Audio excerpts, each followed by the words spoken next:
الفاتحة.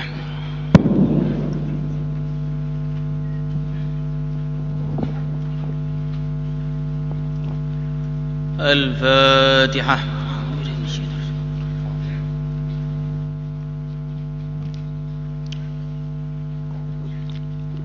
الفاتحة.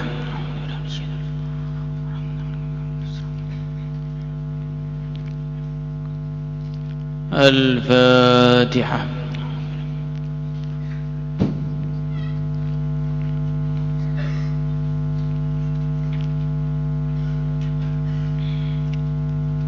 الفاتحة.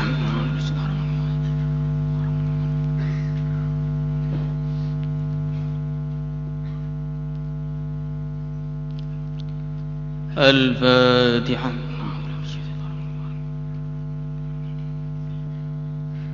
بسم الله الرحمن الرحيم.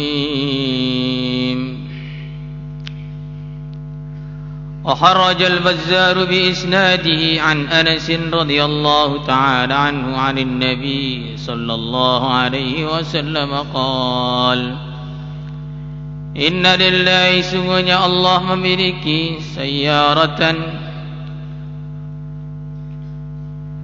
minal malaikah, malaikat-malaikat yang berkeliling, yatlubuna, mereka mencari halaqah dzikri, halaqah dzikir. Fa idza ataw alaihim, kalau mereka para malaikat itu sudah menemukan halaqah zikir, hafu bihim, maka malaikat itu meliputi halaqah tersebut, mengepung halaqah tersebut, mengelilingi halaqah tersebut. Tsumma ba'athu, kemudian mereka mengutus raidahum, pimpinan mereka, ila sama, ila rabbil izzah, kepada zat, kepada Tuhan pemilik keagungan, tabaraka, maha agung Allah, wa ta'ala, dan maha agung Allah. Ta'ala itu diantaranya maknanya maha agung dari semua yang dibayangkan oleh manusia, agung dari apa yang dikatakan oleh orang-orang yang tidak benar perkataannya, tidak benar i'tiqadnya. Makanya di surat Al-Kahfi, surat Al-Isra disebutkan, ta'alallah amma yaquluna 'uluwan kabira. Subhanahu wa ta'ala amma yaquluna 'uluwan kabira. Begitu Nabi sallallahu alaihi wasallam menjelaskan pimpinan malaikat datang ke langit untuk menghadap kepada Allah, maka langsung dikasih pemahaman tabaraka wa ta'ala. Walaupun mereka naik ke langit, Allah tidak seperti yang kamu bayangkan, Allah tidak seperti yang kamu fikirkan.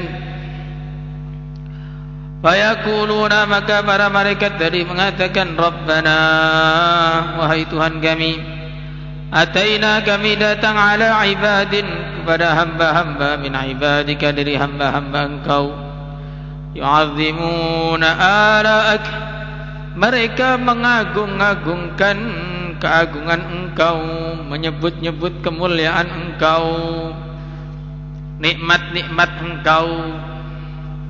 Ala itu diantara keagungan, bisa juga nikmat. Bi ayyi ala'i rabbikuma tukadziban. Makanya di antara isi Al-Quran yang begitu banyak sekali adalah menceritakan tentang nikmat-nikmat Allah, juga menceritakan tanda-tanda keagungan Allah. Tanda keagungan Allah dalam cakrawala, tanda keagungan Allah dalam matahari, dalam bintang, bulan, dalam diri kita, dalam buah-buahan, bahkan dalam tidur pun itu juga disebutkan.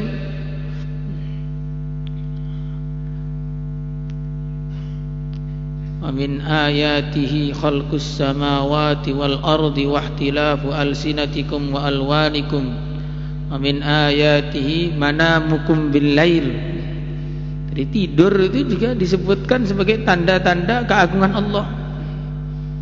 Maka bicara tanda keagungan Allah ini termasuk pembicaraan yang paling dicintai oleh Allah. Tapi kadang-kadang orang yang ngakunya cinta kepada Allah, ngakunya pelajar ilmu, kalau diajak bicara keagungan Allah dia merasa apa itu pembicaraan karkun orang awam. Ya, itulah namanya saking awamnya kita, padahal itu termasuk inti dari isi Al-Qur'annya itu. Malah mengatakan awam tuh yang lebih awam yang mana sekarang kalau gitu. Yu'azzimuna ala'ak. Hadis-hadis ini sebenarnya yang mirip-mirip saja. Cuma di sini ada tambahan isi dari majlis zikir. Wa yatluna kitabak, dan membaca kitab engkau, yaitu Al-Qur'an. Di antara majlis zikir itu adalah membaca Al-Qur'an. Man qara'al Qur'ana fada'a ammana ala du'aihi 4,000 minal malaikah. Rawahu Darimi atau kama jaa fil hadis. Siapa yang baca Al-Qur'an hatam, maka kok dia doanya diamini 4.000 malaikat. Maka doa hataman itu penting sekali sebenarnya kalau merenung. Kalau enggak merenung ya ngantuk sekali. Jadi ini bacaan Al-Qur'an ini perkara yang luar biasa. Semua Al-Qur'an luar biasa, tapi Allah Subhanahu wa taala sebagaimana adahnya menjadikan dalam Al-Qur'an itu ada surat-surat yang istimewa. Surat-surat yang ada pahala khusus. Kadang-kadang orang keliru dalam menyebutkan surat-surat penting dalam Quran. Loh, jangan gitu bilangnya. Ini kalau surat penting dalam Al-Quran, yang lain nggak penting gitu. Nggak boleh. Surat-surat yang ada fadilah khusus dalam Al-Quran, seperti Alif Lam Mim Tanzil dan Tabarak. Jadi baginda Rasulullah SAW tidak akan tidur sebelum baca Alif Lam Mim Tanzil dan surat Tabarak. Kalau kita sebelum tidur baca apa? Nulis Bukhari mungkin ya. Mungkin. Dari ini kita usahakan mulai nanti malam insyaallah. Jangan tidur sebelum membaca Alif Lam Mim Tanzil dan surat Tabarak. Maka ada seorang ulama disebutkan oleh Zahabi dalam Syiar A'lam Nubala, namanya Mutarrif. Beliau sakit keras sampai pingsan. Maka teman-temannya menjenguk beliau. Ketika mau dijenguk, kaget. Wajahnya itu begitu bercahaya sekali. Bagian tengah tubuhnya juga bercahaya sekali. Bagian kakinya juga bercahaya sekali. Kaget.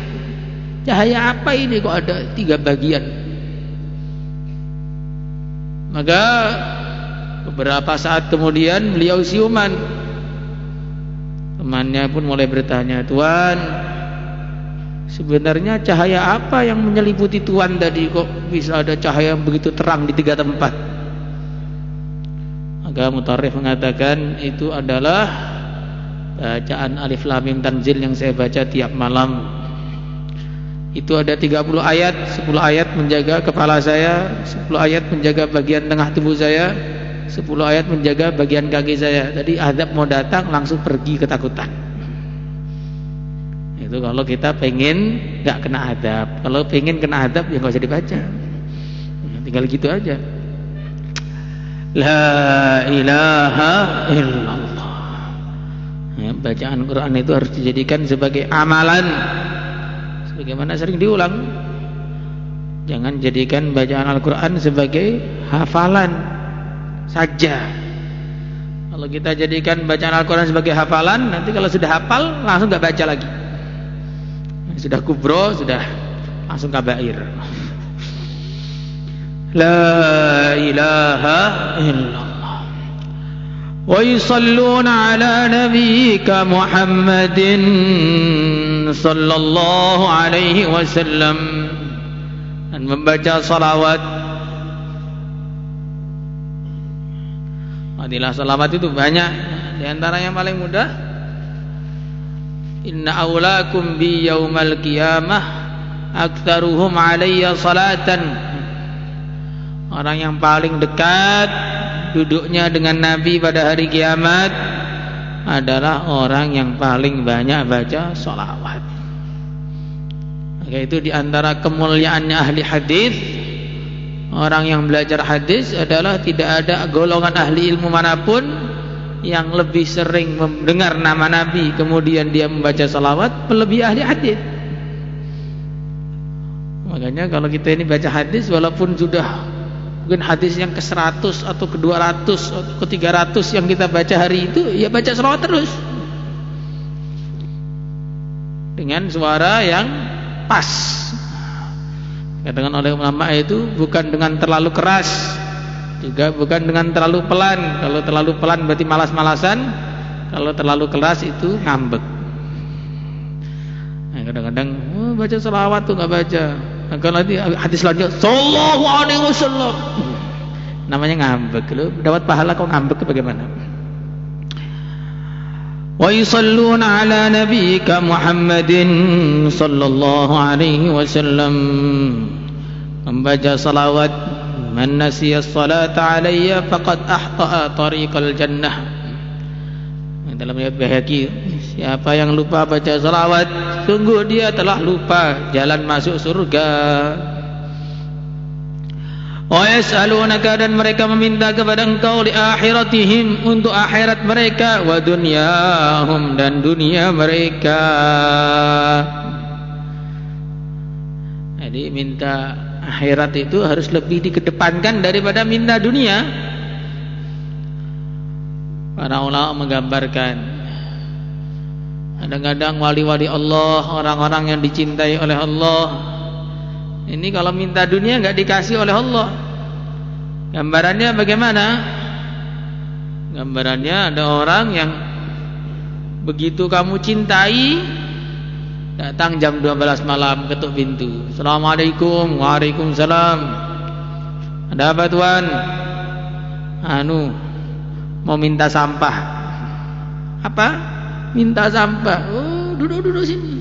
Diajak ngobrol sampai pagi, gak dikasih sampah sama sekali. Besoknya datang orang yang paling kamu benci, ketuk pintu jam 12 malam. Assalamualaikum. Waalaikumsalam. Ada apa? Kamu kesini? Hah? Ada orang benci, masa ya senyum. Tuan minta sampah. Oh, sampah ini banyak nih, ambil semua, ambil semua. Ya itulah. Kadang-kadang wali-walinya Allah meminta, ini ada keperluan ini, keperluan itu, urusan dunia, gak dikasih oleh Allah. Ini kekasihku kok minta sampah, gak usah. Biarkan saja dia berdoa mulai jam 12 sampai subuh gak dikasih-kasih. Karena Allah senang mendengar suara dia. Nah, jadi kalau ada orang minta dunia, ini orang elek, kasih aja, kasih banyak, jadikan presiden. Jadi ini bukan apa ya, begitu memang contohnya itu. Jadi seperti itu. Maka kalau kita ini doanya kadang-kadang tidak makbul, jangan mesti susah. Kalau doa kita makbul juga jangan bangga dulu. Karena dalam satu hadis riwayat Tabarani, seingat saya Tabarani disebutkan bahwa kalau ada hamba yang dicintai oleh Allah berdoa, maka Allah Subhanahu wa taala mengatakan, tahan, jangan kamu kasih. Nanti kalau kamu kasih, dia berhenti doa, saya masih senang mendengar suara dia. Ya, ada hamba yang Allah nggak suka, dia berdoa, kasih saja, saya sudah muak mendengar suara dia. Jadi kalau nggak dikasih, jangan putus asa. Kalau dikasih, jangan bangga. Itu namanya roja dan khauf yang selalu ada, itu begitu itu. Dan orang itu meminta urusan akhirat itu, jaminan diberi itu lebih besar.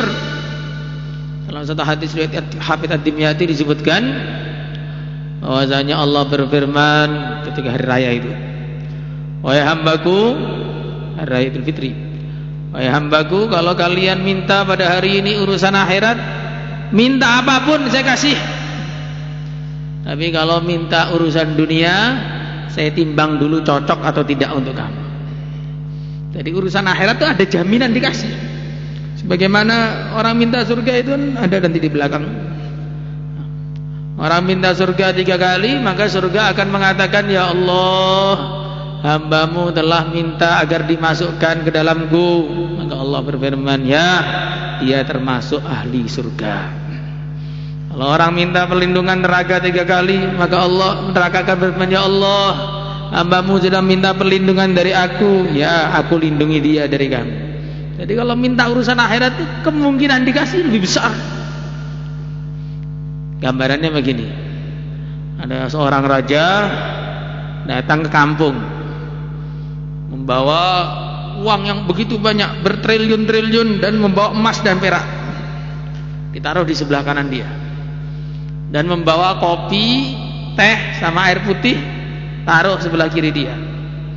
Kemudian dia memberi pengumuman, siapa yang minta uang emas perak berapa aja saya kasih. Kalau siapa yang minta kopi, maka dicek dulu cocok apa enggak kopinya. Maka kalau orang pinter, ya langsung dia minta uang sebanyak-banyaknya, 1 triliun, 2 triliun, nah, nanti bisa beli kopi. Tapi orang nggak pinter, petani nggak pinter, saya kopi aja Pak, dicek dulu kesehatannya, oh udah ginjalnya udah rusak, kasih air putih aja. Jadi gambarannya begitu. Kita ini kalau minta ad-darajatil ula fil jannah, minta dikasih surga, minta dikasih macam-macam derajat di sana, itu Allah akan memberi. Nah, tapi kalau kita minta ini dan itu urusan dunia, belum tentu diberi. Lah yang belum tentu diberi kok malah dicari-cari, yang mesti diberi malah diabaikan, bagaimana? Maka minta urusan akhirat itu harusnya bagi seorang hamba yang beriman itu lebih dipentingkan. Wa yaqulu tabaraka wa ta'ala, maka Allah tabaraka ta'ala berfirman, maka Allah tabaraka wa ta'ala berfirman, ghasyuhum, liputilah mereka rahmati, dengan rahmatku, fahumul julasa, mereka adalah teman duduk, la yashqa, yang tidak akan celaka, bihim, sebab mereka, jalisuhum, teman duduk mereka. Wa an Jabirin radhiyallahu ta'ala anhu qal kharaja alaina, telah keluar kepada kami Rasulullah sallallahu alaihi wasallam. Faqala, maka beliau baginda mengatakan, ya ayyuhan nas, wahai para manusia, inna lillahi saraya minal malaikah, sungguhnya Allah memiliki malaikat-malaikat yang berputar, tahullu, yang mereka singgah, watakifu, dan berhenti, ala majalis dzikri, di majlis-majlis zikir, farta'u, maka makanlah dengan puas, fi riyadil jannati, dengan di riyadul jannah, taman-taman surga. Qalu, maka para sahabat mengatakan, wa aina riyadul jannah, di manakah riyadul jannah, taman-taman surga? Qalu, baginda mengatakan, majalisud dzikri, taman-taman surga adalah majlis zikir.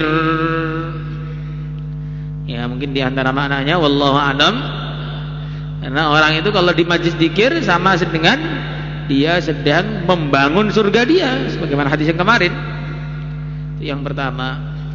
Yang kedua, di antara makna yang bisa dipahami, karena orang itu kalau di majlis zikir, doa-doanya dikabulkan oleh Allah. Sebagaimana orang ahli surga itu doa-doanya, permintaannya ditunaikan oleh Allah. Wallahu a'lam. Fa'udhu, maka berbagi-bagilah kalian, waruhu, dan sore-sorelah kalian, fi zikrillah, dalam zikir kepada Allah. Wadhkuruhu, dan ingatlah Tuhan kalian, bi anfusikum, dengan diri-diri kalian. Zikir sirri, dalilnya zikir sirri. Nah, ini yang paling penting ini. Man kana yuhibbu ay ya'lama manzilatahu 'indallah. Siapa yang ingin tahu bagaimana derajat dia di sisi Allah, falyanzur, hendaknya dia melihat kaifa manzilatullah 'indahu, bagaimana posisi Allah di sisi dia. Fa innallaha, sungguhnya Allah, yunzilu 'abda, akan memposisikan hambanya minhu, dari Allah, haitsu anzalahu, sebagaimana hamba memposisikan Allah min nafsi, dari dirinya. Rawahu Abu Ya'la wal Bazzar wal Hakim wa qala sahihul isnad. Nah, ini yang paling penting. Manusia kalau pengen tahu derajat kamu, pengen tahu derajat kita di sisi Allah, itu nggak susah. Hakikatnya derajat, itu bisa diketahui ketika di akhirat. Tapi kisi-kisinya Allah sudah kasih tahu. Kalau kamu tuh pengen tahu kamu ini mulia di sisi Allah atau tidak, kalau di sisi manusia mungkin mulia, mungkin juga tidak mulia. Tapi kalau di sisi pencipta manusia, yang penilaiannya itu berguna untuk kita, bukan hanya berguna, yaitu yang akan menentukan nasib kita. Kalau penilaian manusia itu penilaian-penilaian yang omong kosong, hinaan tidak berlangsung lama, pujian juga tidak berlangsung lama. Hari ini orang bisa memuji, besok mungkin dia mencaci. Dan baik yang memuji maupun yang mencaci, ataupun yang dipuji dan yang dicaci, sama-sama besoknya mati. Sudah begitu kalau di dunia ini. Maka kayak penilaian yang ada nilainya itu hanya penilaian Allah kepada kita. Nah, kalau pengen tahu nilai Allah kepada kita itu bagaimana, kita itu menilai Allah itu bagaimana. Nah, menilai Allah itu bagaimana? Cinta atau tidak? Maksudnya cinta yang sampai ada rasanya. Karena kalau orang iman kok nggak cinta pada Allah, ya bukan orang iman. Ya, tapi cinta yang sampai ada rasanya. Taratun man kunna fihi wajada halawatal iman ayyakuna Allah wa rasuluhu ahabba ilaihi mimma siwahuma. Hanya sampai sering saya katakan, kita ini sebenarnya ya kalau dikatakan cinta kepada Allah itu cinta, tapi saking kecilnya nggak terasa. Seperti kopi satu cangkir dikasih gula satu butir. Kalau ditanya ada gulanya, ada manisnya, nggak ada. Ya begitulah. Nggak sampai ada Al-Fudail ibnu Iyad radhiyallahu taala anhu ditanya oleh sahabatnya, kamu itu iman apa tidak? Pertanyaannya ganas betul. Kamu itu iman apa enggak? Padahal wali ini. Kamu ini iman atau tidak? Maka Fudail Iyad menjawab, kalau iman maksudnya antu'mina billah wa malaikatihi wa kutubihi wa rusulihi wal yaumil akhir wa tu'mina bil qadari khairihi wa syarrihi, ya iman. Tapi kalau iman maksudnya innamal mu'minuna alladziina idza dzukirallahu wajilat qulubuhum, lah itu saya enggak tahu apakah saya sudah termasuk itu atau belum. Semua orang yang duduk di sini iman dalam artian percaya kepada Allah, kepada Rasulnya, malaikat, kitabullah, hari akhir, takdir, percaya. Tapi apakah kita sudah sampai tingkatan innamal mu'minuna alladziina idza dzukirallahu wajilat qulubuhum? Kalau sudah Allah, terus hatinya bergetar. Jangan Allah, matanya terpejam. Nah, ini bahaya besar. Nah, makanya agama ini hanya akan menampakkan asli kita, sebagaimana dalam hadis ini. Syariat ini, agama ini diibaratkan seperti air hujan. Air hujan. Kalau sudah ada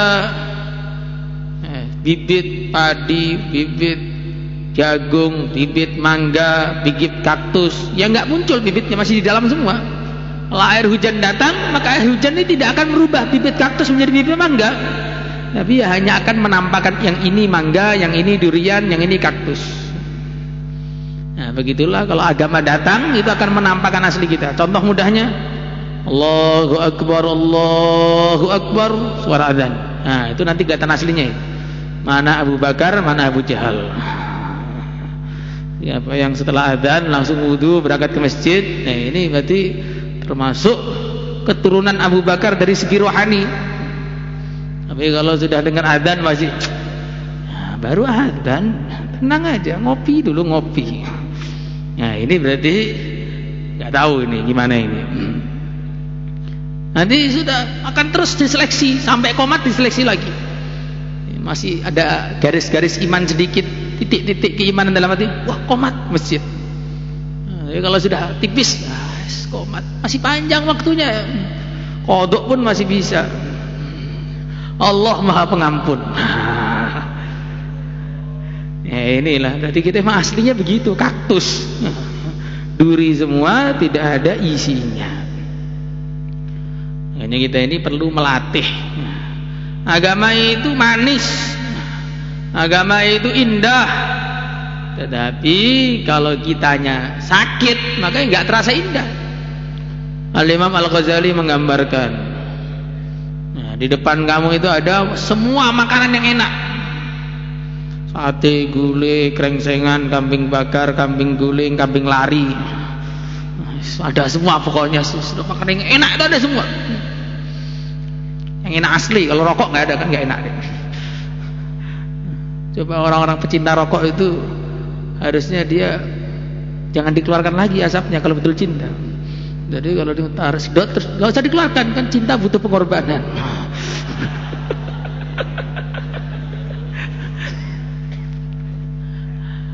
Maka semua makanan tersedia, yang enak-enak tersedia semuanya. Tetapi waktu kita mau makan tuh lidah kita sariawan, gigi kita sakit, gusinya bengkak, nah, kemudian apa namanya, tangannya keselio, kakinya kena paku, asam lambungnya naik, jantungnya bocor. Kira-kira bisa terasa nikmat apa tidak? Enggak terasa nikmat.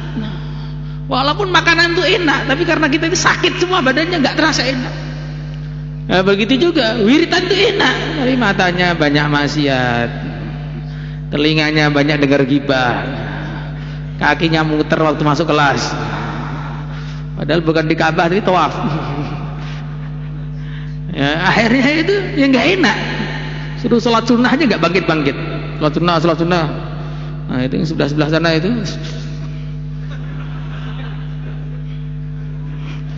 Nah, ya. Jadi kenapa tidak bisa menikmati sholat? Ya, karena memang kebanyakan maksiat. Kenapa tidak bisa menikmati amal? Nah, karena kebanyakan maksiat. Akhirnya tidak bisa. Maka kita melatih ini, tujuan kita melatih hubungan dengan Allah, sebagaimana sering diulang, karena ini memang tujuan. Wa ma khalaqtul jinna wal insa illa liya'budun. Semua orang itu Allah berikan potensi. Sayangnya tidak semuanya menggunakan potensinya untuk kebaikan. Akhirnya ngaji lama-lama, bukan tambah khusyuk sholatnya, tambah tinggi dan jadi pro player. Masa ngaji terus jadi pro player itu bagaimana? Terus ngaji kubroan, pulang kubroan, semaan lancar, pulang main layang-layang. Nah, ini contohnya, ini bikin apa? Karena tidak menggunakan potensi yang Allah berikan. Allah memberi dia potensi yang untuk bisa menggait surga, tapi dia gunakan potensinya untuk menggait chicken dinner.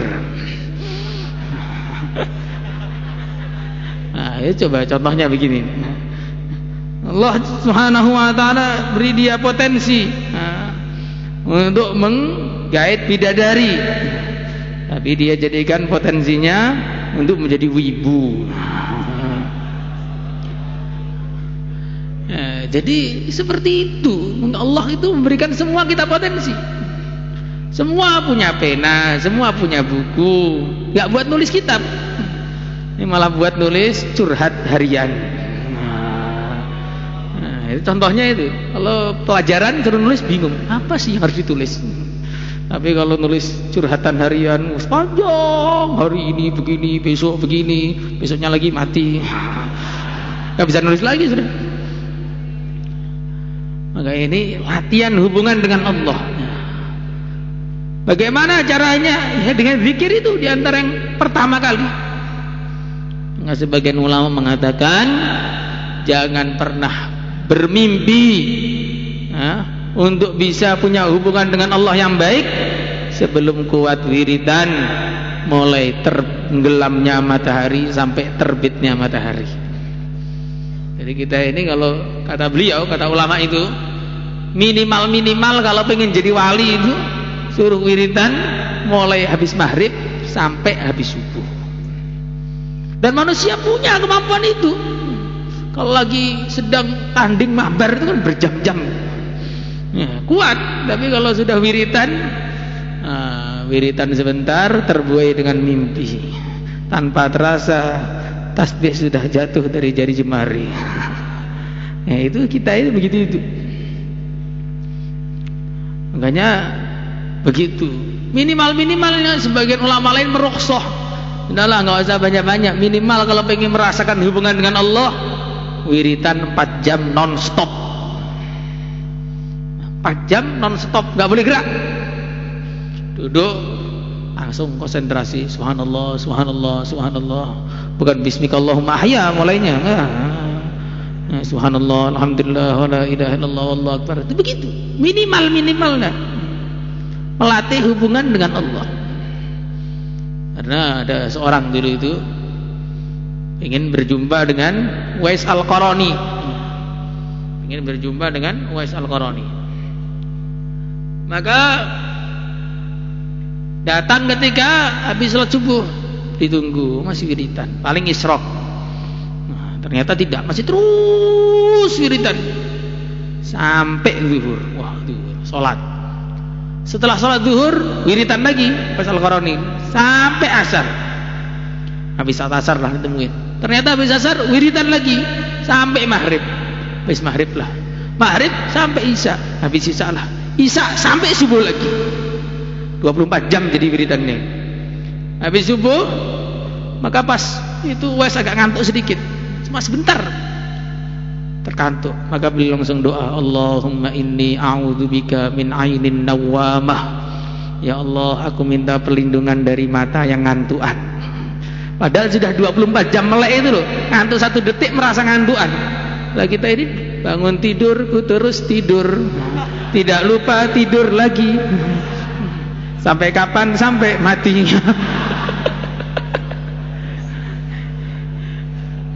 Ya habis. Makanya dalam hadis sahih itu disebutkan ada orang itu yang imannya habis buat tidur. Jadi bangun tidur imannya tambah tipis, bangun tidur imannya tambah tipis, habis dibuat tidur tuh imannya habis.